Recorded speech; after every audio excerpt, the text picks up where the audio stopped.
Bonjour à tous, ici Pharo, Cedus et Udgar Bloodrock. Je viens de Salut. terminer Nioh donc, dans la vidéo juste avant et je fais donc mes fameux récaps, mes fameux avis personnels de ce que je pense sur certains jeux. Je sais, je n'ai pas dit mon avis globalement sur Valhalla parce que j'attends les DLC, je n'ai pas dit globalement mon avis sur Cyberpunk parce que j'attends les mages et les DLC. Cyberpunk sort en complète édition sur PC, il n'y aura pas de nouveau contenu sur Nioh, peut-être quelques quêtes, peut-être quelques contenus, quelques skins, mais rien de transcendant. Donc je vais dire mon avis. Je vais d'abord commencer par l'histoire des DLC et faire un peu un récap de la situation. Malheureusement, je ne connais pas les prix sur console. J'imagine que le DLC doit être vers 10 balles par là, j'imagine. Globalement, les DLC sont de très très bonne qualité. Il y a pas mal de quêtes secondaires, il y a des mois, on verra ça en temps voulu. Par contre, je trouve que la quête principale, on aurait pu avoir une ou deux quêtes de plus, parce que au moins que ça fasse l'équivalent d'une région dans le 1, ça veut dire 3 ou 4 quêtes. Parce que j'avoue que 2 quêtes par DLC, sauf la quête qui dure 10 minutes dans le DLC numéro 2, c'est quand même un peu léger. Mais par contre, il ne faut pas oublier qu'il y a des nouvelles compétences qui sont rajoutées avec ce DLC et des nouvelles armes. Sauf que nous, en tant que PCistes, on a directement eu ces nouvelles armes, ce qui fait qu'on n'a pas ressenti cette espèce de côté unique avec ces nouvelles armes. Il faudra vraiment que je me renseigne pour savoir quelle arme est appropriée à chaque DLC.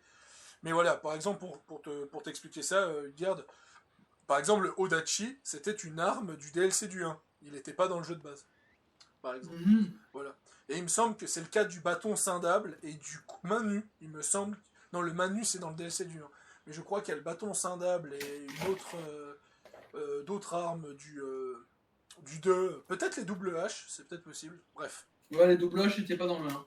Double H n'était pas dans le 1, ça c'est sûr. De toute façon, moi, si. De toute façon, si imaginons qu'on décide de refaire le 1, bah, ce sera. Dans tous les cas, si un jour on se fait le 1, je rejoindrai tes parties, parce que moi j'ai déjà un perso level 40, mais bon, tu sais très bien que ça veut rien dire avec toi. Donc j'aurai un level 40, il n'y a pas de souci. Ça pourrait être une expérience qui pourrait être assez intéressante. Surtout que Nioh 1 possède des boss assez iconiques, assez marquants, et ça pourrait être très intéressant de faire la bataille de Sekigahara ensemble, donc ouais, pourquoi pas y réfléchir. Mais en tout cas, pour ce qui est des DLC, moi je trouve qu'ils sont de bonne qualité parce qu'il y a pas mal de quêtes secondaires, les quêtes principales sont quand même très émouvantes, moins émouvantes que le jeu de base par contre. Je maintiens que je n'ai pas eu l'effet waouh de la quête principale du jeu de base, alors que je m'étais quasiment spoilé le scénario du jeu de base, alors que je ne connaissais rien des DLC. Ça, c'est pour savoir. Voilà. Par contre, voilà, il y a des nouvelles armes, des nouvelles armures. En termes de rapport qualité-prix, il n'y a rien à dire. C'est de très bonne facture. Même si je pense que, vu comme c'est léger, un très très très gros DLC en mode extension, pour moi, aurait été un peu plus logique. Mais bon, on n'est pas là pour pinailler sur le sujet. Donc globalement, ce que j'ai pensé de Nioh. Mon avis est simple, ce jeu est un chef-d'œuvre. Et là, je pèse mes mots parce que c'est simple. Si je parle de l'ambiance Nioh en général, je déteste le Soul-like en général, et Nioh était un pur plaisir d'y jouer.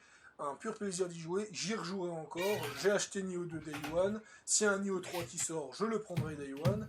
Et si je propose carrément à Udgerd de faire Nioh 1, alors que je sais que Nioh 1 est encore moins bien adapté sur le clavier que Nioh 2, donc ça risque d'être un enfer pour moi, c'est parce que justement j'adore clairement Nioh. Il n'y a pas de souci là-dessus. Clairement, en termes de gameplay, Nioh 2 est très similaire à Nioh 1. En termes de scénarisation, mais ça de nouveau, c'est mon côté Nobunaga Toyotomi qui parle. J'ai adoré le scénario du 2 que je trouve largement mieux que le 1. Le truc, c'est que le 1 a ses qualités, mais c'est juste que je n'aime pas Tokugawa, donc c'est pas du tout objectif de ma part. Donc forcément qu'il va y avoir des choses qui sont incohérentes par rapport à ça. C'est un peu normal. Je suis pas très crédible par rapport à ça. Si un jour je fais Nioh 1, je ferai aussi mon avis sur Nioh 1, il n'y a pas de souci. Mais en tout cas, il y a une chose qui est sûre, c'est que Nioh 2 propose quelque chose de très intéressant, propose justement une espèce de fond historique, en fait, une espèce de... On suit l'histoire, mais en version mythologique, et ça c'est super intéressant. Mais comme je l'ai dit à Udgerd et je l'ai dit durant tout mon let's play, le plus gros souci de Nioh 2, et c'est vraiment son plus gros défaut, c'est qu'il n'arrive pas à raconter une histoire de 50 ans en l'espace de 19 missions, et ce qui fait on ressent justement une espèce de trou scénaristique. Heureusement, les quêtes secondaires permettent de corriger ça, mais je trouve que le jeu manque quand même. Il y a des manquants. Il y a vraiment des personnages qui manquent. Takeda Shingen, par exemple, qui est tout simplement une personne très très importante dans l'histoire du Japon, voilà, qui avait vraiment l'une des plus grandes cavaleries de l'époque. Je trouve justement dommage que Takeda Shingen n'apparaît pas dans une mission. Voilà, je pense qu'il aurait pu daigner apparaître, au moins qu'on le voie se faire tuer, ou qu'on voie Nobunaga l'affronter, ou carrément qu'il se transforme en yokai comme les trois quarts des boss qu'on affronte, et qu'on lui pète sa gueule. Je trouve que Takeda manque clairement au jeu, plus d'autres personnes, mais c'est vraiment Takeda qui m'a, pour moi, manqué. On peut aussi parler des Ikoiki. Ça aurait pu être assez intéressant de mettre en avant les Ikoiki. Le siège de la capitale des Ikoiki, Voilà. ça aurait été une putain de mission. Ça aurait pu être intéressant. Ça aurait pu être intéressant de montrer un autre côté de Nobunaga. Imaginons, en version Nioh, qu'en fait les Ikoiki sont une secte qui utilise beaucoup trop les pierres, ce qui fait qu'ils sont beaucoup trop contaminés, et justement ça aurait permis de rendre, en fait ça aurait permis justement de rendre Akechi et Toyotomi, quand Akechi et Toyotomi complotent contre Nobunaga, Toyotomi c'est assez mal fait en fait. Akechi, tu sens direct que le mec est pas net. Par contre, Toyotomi, je trouve que ça aurait été intéressant de voir justement Nobunaga qui est prêt à massacrer toute une population parce qu'ils utilisent trop d'Amrita. Ça aurait pu être super intéressant justement pour montrer une autre face de Nobunaga, justement pour faire peur justement à Toyotomi. Peut-être que les Ikoiki sont peut-être mentionnés dans des quêtes secondaires, il faudra voir. En tout cas, dans tous les cas, c'est vraiment le gros défaut, et ça je m'y attendais. Honnêtement, je m'y attendais. Je m'y attendais que 50 ans, raconter 50 ans d'histoire dans un jeu, c'est un véritable bordel. Pour vous citer un autre exemple... C'est un véritable challenge. Après, dans les grandes lignes, c'est ce que Nioh a fait, c'est qu'il a raconté les 50 ans de l'histoire dans les grandes lignes. Dans les grandes lignes, c'est parfait. Oui, alors là, il n'y a pas de souci à faire. C'est sur les petits détails que des fois ça pêche, parce que, comme le dit Faro, ce qu'on a manqué de voir, c'est le côté vraiment un peu plus sombre de Nobunaga, parce que, pour info, il était quand même appelé le roi démoniaque du 6e ciel. Il n'a pas obtenu ce nom en enfilant des perles, hein. Il l'a obtenu parce que envers ses ennemis, il était extrêmement cruel. Quand on parlait il y a quelques secondes des Ikoiki, de la bataille contre la capitale des Ikoiki, c'est parce qu'il a littéralement brûlé vif 10 000 personnes. Et le truc, c'est que Nobunaga, dans Nioh 1, est vu comme un monstre. Il est vu comme un monstre. Comment il s'appelle ? Edward Kelly, l'antagoniste de Nioh 1, il ressuscite Nobunaga parce qu'il est connu comme le roi démon. Il sait pertinemment que s'il y a bien un monstre démoniaque dans l'histoire du Japon qui peut buter William, c'est Nobunaga. Et c'est pour ça qu'il le ressuscite. Parce que sa réputation fait qu'il est monstrueux. Et dans Nioh 2, c'est un bisounours. Je veux dire, Nobunaga, chaque fois qu'on voit Nobunaga dans Nioh 2, c'est le mec gentil qui nous donne des récompenses, qui nous remercie. À aucun moment dans le scénario principal, on voit Nobunaga être méchant. C'est limite le mec le plus gentil du jeu. C'est con à dire, quoi. C'est assez con à dire, justement. Voilà. Après, c'est pas si grave, c'est normal. Mais voilà. Après, pour ce qui est des yokai, je suis obligé de littéralement me coucher et me dire, oh bordel de merde, c'est vrai que niveau 1, j'ai pas fait beaucoup de niveaux dans niveau 1, pour un peu expliquer, j'ai fait une zone ennemie sur niveau 1, et effectivement, niveau 1 se résumait à villageois, bandits, villageois, bandit, quelques monstres uniques, villageois, bandit, yoki, villageois, bandit, yoki. C'est vrai que, après, j'étais qu'au début, hein, donc il n'y avait pas beaucoup d'ennemis, mais c'est vrai que Nioh 1 a un bestiaire beaucoup plus limité que Nioh 2. Par contre, je trouve les antagonistes, les boss yokai de Nioh 1 marquants, ils ont un design très marquant, chose que Nioh 2, là aussi, mais ça m'a beaucoup moins marqué. Un exemple, très con, c'est l'Onryoki. La première fois que vous voyez l'Onryoki dans Nioh, il vous fout les jetons. Il vous fout les jetons parce que vous ne connaissez pas Nioh, vous débutez le jeu, vous n'avez jamais affronté de réel boss, et vous tombez sur justement l'Onryoki, un boss qui est énormément grand, vous l'affrontez dans une zone très petite, si vous esquivez trop, si vous faites trop de roulades, vous cramez dans le feu qui est derrière vous, et si vous êtes trop près, il vous enlève la moitié de votre vie à coup de boulet. L'Onryoki est clairement un boss de frustration. Par contre, la Inoenma, elle est nulle à chier. Hein. C'est par contre, Inoenma, donc le second boss du jeu, pour simple, il n'y a aucun boss de Nioh 2 qui est plus facile que ce boss-là. C'est littéralement, c'est à croire que ça devait être le boss de tuto et que ça a été annulé au développement. Quoi. Ah, pour vous raconter l'anecdote, je l'ai affronté dans Nioh 2 avec un parchemin d'Omnio pour invoquer son esprit protecteur. Mon esprit protecteur l'a tout simplement stun, et le temps qu'elle se déstun, je lui ai enlevé la moitié de sa vie. Lors du premier run. Hein. Voilà, et tout seul, hein. J'étais pas avec des gens sur Nioh 1. Après, j'ai fait quoi ? J'ai relancé le spectre une seconde fois, et puis elle est morte. Sans parler qu'il y a l'arme vivante. L'arme vivante qui est extrêmement puissante dans Nioh 1, et la forme yokai dans Nioh 2 est beaucoup plus nerfée. Voilà, globalement, c'est un peu ce que j'ai à dire par rapport à l'histoire en général, par rapport aux boss. Les boss étaient très intéressants, mais les duels, il y a des duels qui sont très intéressants. J'ai remarqué que la magie d'Omnio est assez mise en avant sur Nioh 2, et ça fait plaisir. L'arbre de compétences est super bien foutu, et franchement, je vais le dire, c'est très rare. Nioh a failli me faire pleurer. J'ai eu la larme à l'œil. Hein, Katsui Shibata, hein, tout simplement, pour ne parler que lui. J'ai eu la larme à l'œil par rapport à Katsui Shibata, et je vais juste dire une chose. Il n'y a pas beaucoup de jeux vidéo qui ont réussi à me faire mettre la larme à l'œil. En fait, il n'y a que 2 autres jeux vidéo qui ont réussi à me faire mettre la larme à l'œil, sauf que ces 2 jeux en question jouent sur l'ancienneté. Alors, tout simplement, c'est The Witcher 3 avec tout simplement la mort d'un personnage important que je ne spoilerai pas pour ceux qui n'ont pas fait The Witcher.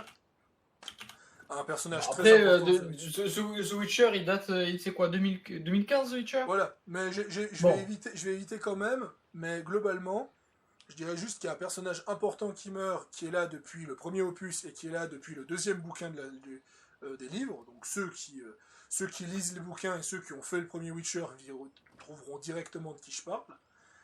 Et globalement, cette personne m'a fait pleurer parce que je l'ai suivi depuis le début. Et l'autre, c'est Mass Effect, tout simplement. Tout simplement, il y a 2 compagnons dans Mass Effect qui peuvent mourir selon vos choix. Un qui meurt de toute façon parce qu'il a une espèce de cancer. De nouveau, les fans de Mass Effect comprendront clairement de qui je parle. Et cela, de nouveau, celui-là, c'est un personnage que vous voyez déjà depuis 2 opus. Donc, le 2 plus le 3. Là, Katsui Shibata, je ne le connaissais pas. Je n'aimais pas sa gueule, je le détestais, il était insupportable. Katsui Shibata, je ne pouvais pas le saquer, et je me suis même dit que s'il crevait, j'en aurais rien à foutre. Parce que de toute façon, c'est qu'un connard. J'ai failli verser une larme. Quelle erreur. Voilà, j'ai failli verser une larme pour sa mort, parce qu'effectivement, c'était un gros connard, mais le sacrifice qu'il a fait pour protéger sa femme, où justement il a renié ses principes, où justement il méprisait les yokai et les pierres d'esprit, et qu'il a décidé d'utiliser les pierres d'esprit pour justement devenir ce monstre, en fait, ce monstre qui est sa forme Oni, qui est en fait un mélange en fait, sa forme yokai est un mélange entre son agressivité et son esprit protecteur, où il a des longues défenses qui font référence à son esprit protecteur sanglier. Il avait un design juste parfait pour me mettre mal à l'aise, A noter que j'ai failli avoir une larme sur un autre passage, mais ça, ce n'est pas à cause de Nioh. Si j'ai failli pleurer à cause de ce moment-là, c'est parce que depuis que je suis gamin, j'ai connu le Japon à travers Age of Empires, et tout simplement, je vais te raconter ça d'ailleurs, une garde en pleine vidéo, j'ai connu le Japon via Age of Empires, je ne savais pas ce que c'était le Japon à l'époque, et je joue donc à Age of Empires 2, et je fais ce qu'on appelle la bataille d'Osaka, dans Age of Empires 2. Alors pour ceux qui ne savent pas, dans Age of Empires 2, la bataille d'Osaka fait référence à la vengeance de Toyotomi lorsque justement Nobunaga se fait tuer. Donc en fait, quand tu commences le niveau, tu joues Nobunaga en tant que samouraï, et tu vois donc Nobunaga meurt au bout d'une minute de mission, et tu te retrouves à jouer Toyotomi et à raser la ville d'Osaka pour te venger de la mort de Nobunaga. Voilà. Et c'est à partir de ce moment-là que j'ai connu Nobunaga. Donc ça va faire 20 ans, ça va faire 20 ans que je connais le personnage de Nobunaga, et de le revoir mourir en HD, et de me dire qu'après toute l'admiration que j'ai pour Nobunaga, entre Shogun Total War, les séries historiques, les romans et autres, que mon personnage ne peut vraiment rien faire pour le sauver, j'avoue que j'ai eu une larme. Mais de nouveau, ce n'est pas la faute à Nioh, c'est la faute à ce que j'admire ce personnage, et que j'aurais voulu faire plus. Clairement, Nioh est mon coup de cœur de 2020, vu que ce jeu est sorti en 2020 sur console, 2021 sur PC, c'est techniquement donc mon coup de cœur de 2020, l'un des meilleurs jeux que j'ai jamais joué, et qui possède la meilleure OST que j'ai jamais entendue de ma vie. Honnêtement, il n'y a aucun jeu qui pour moi a une OST aussi sublime que Nioh. Alors oui, ces derniers temps, je dis beaucoup de bien de l'OST de Valhalla, je dis pas mal de bien de l'OST de The Witcher 3, sauf que dans The Witcher 3 et Valhalla, il y aura toujours une ou deux musiques qui vont me déplaire. Là, dans Nioh, le 95% des musiques sont juste géniales. Elles sont juste géniales, elles sont juste mémorables. Je veux dire, si une musique est moins bonne dans Nioh, elle sera juste excellente, au lieu d'être un chef-d'œuvre musical. Voilà. Le fait que chaque musique a été calculée et autres. D'ailleurs, tu m'avais fait écouter une musique, d'ailleurs que je vais mettre maintenant derrière pendant que je parle. Alors. Qui est Le Daigoji Temple. Ah, mais ce passage-là, c'est... En fait, musicalement parlant, Nioh est vraiment génial, parce qu'il arrive à amplifier les émotions d'un moment du jeu de manière exponentielle avec les musiques. Le thème de Katsuhiro Shibata, le moment où tu vas pour chercher Toyotomi en passant au temple d'Aigoji plein de cerisiers en fleurs et ça, et où tu sens que tu t'approches de la fin, tu t'approches de la conclusion de cette querelle entre toi et ton meilleur ami. Et cette musique qui est à la fois des plus épiques et des plus mélodiques, qui te montre et qui te met tellement dans une ambiance. Moi j'étais à fond. Hein. Et ce qui est incroyable, c'est que c'est le thème de Toyotomi. La première fois que vous rencontrez Toyotomi, et que justement il vous dit allez, accompagnez-moi, on va vivre de magnifiques aventures. C'est le thème, et ils ont repris ce thème et ils l'ont remanié pour en faire un autre thème totalement différent. Cependant, si vous écoutez les deux thèmes, vous marquez qu'il y a des sonorités similaires, et là vous découvrez que c'est le thème de Toyotomi modifié. En fait, c'est incroyable. C'est incroyable. Aussi, le fait que le jeu propose des choses assez touchantes, en fait. Moi, personnellement, je vais être honnête, je vais donc tout vous dire ce que j'étais au courant avant que j'achète le jeu. Je vais juste baisser un peu le son. Le son de la musique. Voilà. Donc, tout simplement, je ne pensais pas que le jeu allait sortir sur PC. Donc, j'étais en train de traîner sur Internet parce que je voulais voir des cinématiques pour voir un peu Tokushiro. Et j'ai vu Tokushiro et le protagoniste s'affronter. J'ai vu le protagoniste tuer Tokushiro. Je me suis dit, mais c'est quoi ce bordel? J'avais pas le contexte. Je ne savais pas pourquoi. Et donc j'ai laissé ça un peu couler. Le reste, je ne me suis pas fait spoil avant d'avoir la version PC. Enfin, entre-temps, j'avais regardé la liste de boss. Donc oui, j'étais au courant pour Katsui Shibata. J'étais au courant notamment pour en fait tous les boss qu'on a rencontrés. Il y a peut-être un ou deux boss que j'ai oubliés, comme le Général Trench. mais globalement, j'étais un peu globalement au courant de tout ce qui se passait dans le jeu. Ça ne m'a pas empêché que j'ai été surpris. Par exemple, je savais qu'Imagawa était en boss, mais je ne m'attendais pas à ce qu'on l'affronte aussitôt dans l'aventure. Je m'attendais que ça arrivait beaucoup plus tard. J'ai vu qu'il y avait qu'on affrontait Nobunaga, mais je ne savais pas que c'était qu'un simple duel. J'avais vu qu'on affrontait justement une entité qui s'appelle Otakemaru, mais de nouveau, je sais comment le jeu allait se terminer. Je sais typiquement que Tokushiro allait ressusciter et qu'on allait affronter Otakemaru dans notre tête. Je sais qu'on aurait dû affronter William. Donc il y a beaucoup d'épicness qui ont disparu parce que j'ai fait ça, mais j'ai quand même été choqué par le jeu. Et je pense, parce que ce genre d'expérience, c'est pas la première fois que ça m'arrive. Je veux dire, Fallout 4, Cyberpunk, ou encore Odyssey, j'étais au courant d'avance des scénarios, et globalement, j'ai pas été déçu parce que j'ai quand même été surpris. Mais là, Nioh m'a foutu une gifle. Mais une gifle monumentale, Nioh 2. C'est une des raisons de pourquoi je veux faire Nioh 1. Parce que même si Nioh 1, vous voyez, même si je connais une bonne partie du scénario de Nioh 1, je sais qu'il va me foutre une gifle. Je sais qu'il va me foutre une gifle parce que je veux pas être prêt. Je vais pas être prêt, même si je suis au courant d'une bonne partie des trucs. Voilà. Clairement, ce jeu a été grandement sous-estimé à cause qu'on le considère comme un vulgaire Soul-like, alors qu'au final, il est beaucoup plus que ça.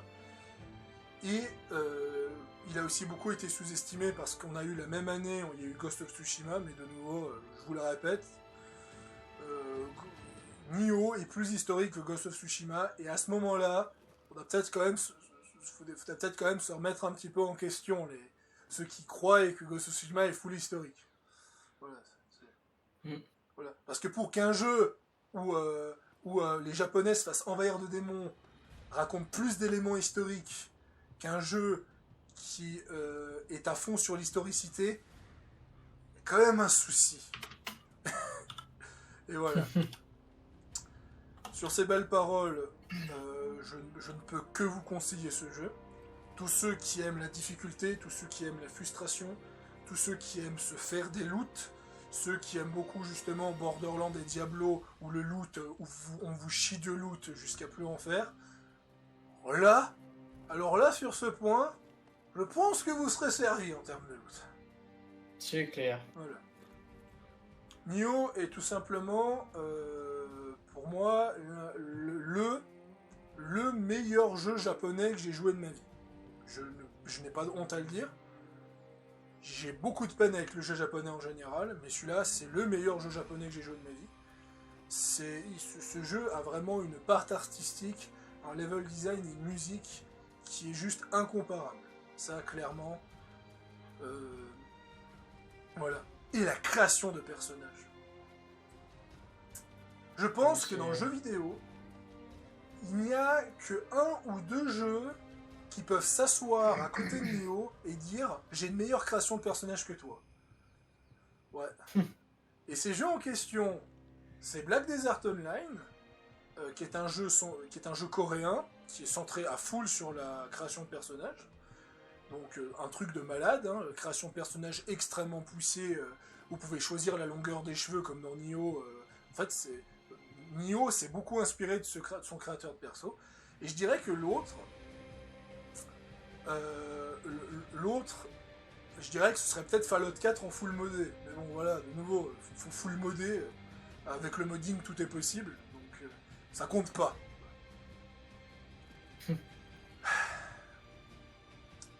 Ce chef-d'œuvre.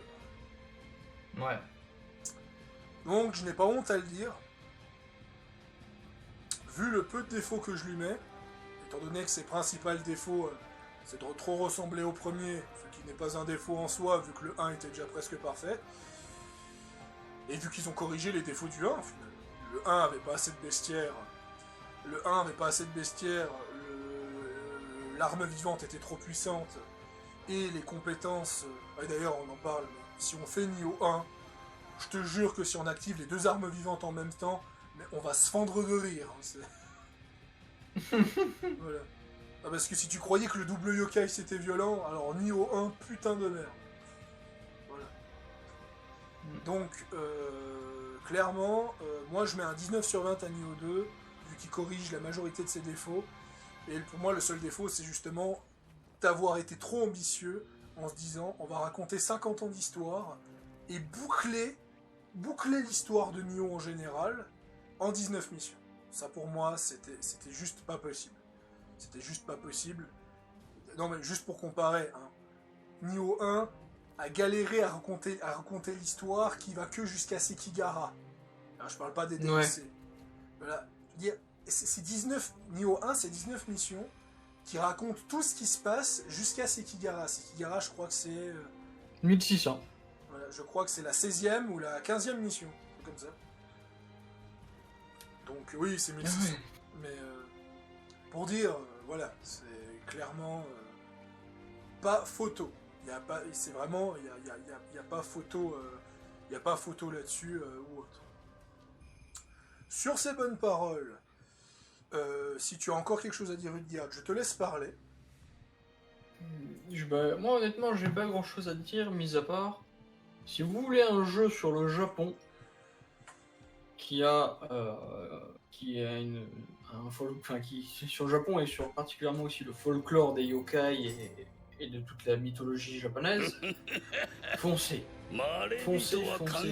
Surtout que si vous voulez une ambiance de fou, des cinématiques et des personnages poignants, bien travaillés, si vous voulez un gameplay, je vais pas dire dynamique parce que c'est pas non plus super méga rapide, enfin ça dépend encore une fois des armes que vous utilisez, mais moi je joue à l'Odachi, c'est un peu lent parce que c'est normal, c'est une grosse arme, mais quand je joue double katana ou quoi, c'est super, il y a autant de styles de gameplay qu'il y a que d'armes dans le jeu, vous allez vous régaler. Foncez si vous voulez un jeu sur lequel vous voulez vous bastonner avec des démons dans une période d'un Japon féodal. C'est un jeu à fantasme en fait, ça. Dans le sens où il y en a pas beaucoup des jeux sur l'univers déjà des jeux sur le Japon et en plus sur l'univers des yokai et tout ça du Japon. Tu vois, foncez, c'est vraiment un style de jeu et un univers particulier. Si vous êtes fan de ça, foncez. Moi, Nioh 2, c'est le premier Nioh que je fais de ma vie et franchement, je suis resté sur le cul. Ce jeu, c'est une perle. Foncez. C'est tout ce que j'ai à dire, honnêtement. Voilà. Et de nouveau, par contre, si je veux mettre vraiment un petit défaut, c'est que le personnage parle pas. Comment on appelle ça, c'est une tradition dans les RPG japonais que le personnage parle pas, parce que les Japonais ont beaucoup de problèmes. Si ce perso est à vous, on ne veut pas le faire parler parce que sinon c'est plus votre perso. Mais en fait, ce que j'ai trouvé perturbant, c'est que William il parlait dans le 1, et bon après, il passait un peu pour un débile, William. Comme par exemple quand il discute avec la fille Tokugawa et qu'il essaie de lui dire non mais en fait vous savez je suis pas samouraï. J'ai envie de lui répondre écoute William, c'est la fille de Tokugawa et c'est l'apprenti de Hanzo Hattori. Je crois qu'elle est consciente depuis le départ que tu n'es pas un samouraï. Elle se fout juste de ta gueule. Voilà. Mais de nouveau, c'est l'esprit, je suis un peu con parce que je viens d'arriver au Japon, c'était assez drôle. Bref. Sur ce, ça fait une demi-heure de vidéo. Je vous dis à la prochaine pour d'autres aventures sur des jeux, que ce soit mon Let's Play Outer World, que ce soit du Three Kingdom, que ce soit du StarCraft, que ce soit d'autres jeux. Peut-être que je ferai des séances chill sur Nioh, je verrai. Ou peut-être, on finira par faire Nioh, on n'en sait rien. On verra ce que le destin nous décidera. Comme dit bien le jeu, on verra si le destin nous est écrit de faire Nioh 1, nous verrons bien. Sur ce, je vous souhaite une très bonne journée et à bientôt. À bientôt.